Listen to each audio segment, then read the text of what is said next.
We are now going to read Chapter 2 in A Horn for Louis.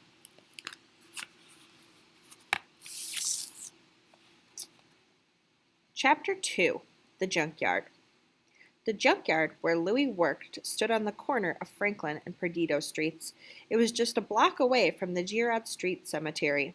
To get to work, Louis had to walk by the cemetery in the dark. There wasn't much high ground in New Orleans. Most of the city is below the level of the Mississippi River, which flows past it. High walls called levees keep the water out, but water is never far away. Water would quickly fill a grave dug in the ground, so people in New Orleans are laid to rest above ground in cement and marble buildings. These buildings make a New Orleans cemetery look like a little town, a city of the dead. Some of Louis's friends were afraid to walk by the cemetery at night. Not Louis. He figured that the ghosts, if there were any, were on their way home by now.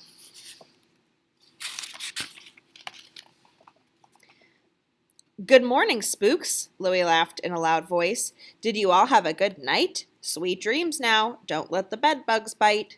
Then he ran, just in case one of the spooks didn't find that so funny. Louis ran all the way to the junkyard. He arrived just as the first slice of the sun appeared above the roofs in New Orleans.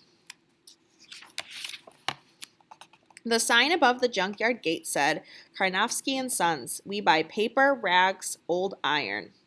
"Good morning, Alex." "Good morning, Morris," called to the two Karnofsky boys. Alex and Morris were older than Louis. They treated him like a little brother. Louis helped Alex and Morris harness their horse, Rosie, to the junk wagon. Rosie liked Louis. She lowered her head so Louis could scratch her ears. "Got your horn?" Alex, the youngest Karnofsky, asked Louis. "You bet," said Louis. He took the tin horn from his pocket. It was dented in the middle, and the wooden mouthpiece was gone. Louis had to blow through 2 fingers to get a sound out of it. Louis didn't mind. A tin horn was better than no horn at all. He blew a snappy ragtime tune. "That's great," Alex said. Morris, his older brother, agreed. "King Oliver better watch out," Morris said. "Louis is getting real good on that horn. He'll be the king of New Orleans someday." "Louis could be better than good," Alex said. "Don't you think he needs a real horn? I wonder how he can get one." "I wish I knew," Louis said.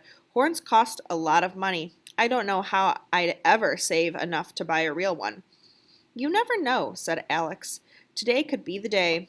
Go see Mama. She wants to make sure you eat breakfast before we leave." "I already ate breakfast," Louis said.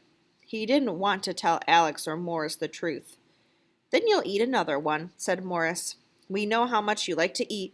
Hurry, it's almost time to go." Louis ran to the little house at the end of the junkyard. Papa Karnofsky was reading the newspaper. "Hello, Pop," Louis said when he came through the door. Pop Karnofsky looked up. "Hello, Louis. Are you ready to go to work?" he asked.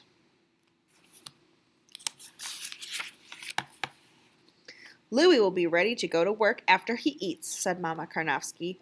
"Louis, go wash your hands." "Yes, ma'am." Louis carefully washed his hands at the sink. He dried them on the towel. Then he sat down at the table. Mama Karnofsky filled a bowl with her special grits. She called it kasha. She buttered a thick slice of black bread. She filled a glass with milk. "Eat, Louis," she said. "How can you be big and strong if you don't eat?" Louis didn't argue. Morris was right. He loved to eat. Louis ate 2 bowls of kasha. He ate 3 slices of black bread. He drank 2 glasses of milk. He drank a mug of tea. Now he was ready to go. "Tell Alex to come home early," Mama Karnofsky said. "Hanukkah starts tonight." "What's Hanukkah?" Louis asked. "It's a holiday, a Jewish holiday," Pop Karnofsky said. He smiled at Louis. "You'll come tonight. You'll learn all about it." "Thanks for my breakfast, Mama," Louis said. He carried his bowl, glass, and mug to the sink. He heard Alex calling, "Hurry up! Rosie wants to get going." "I'm coming." Louis ran out of the door. He jumped into the wagon and sat down beside Alex. Alex flicked the reins. Rosie started walking, clip, clop, between the piles of junk that filled the yard. Morris opened the gate to let the wagon through. Louis thought about what Pop Karnofsky had said. He knew the Karnofskys were Jewish. He just wasn't sure what being Jewish meant. He did know that the Karnofskis were different from most of the other families he knew. Pop Karnofsky always wore a hat inside and outside the house. Mama Karnofsky never cooked ham or pork. She never served milk and meat together. They closed the junkyard on Saturday, not Sunday. It is our Sabbath. We called it Shabbos, Alex once explained. In some ways, they were real different. Not many white families would let a black child sit at their table and eat from their dishes. Louie's mother hadn't believed it when he told her. They must be good people, she said. They are good people, Louie thought. He suddenly remembered what he was supposed to tell Alex.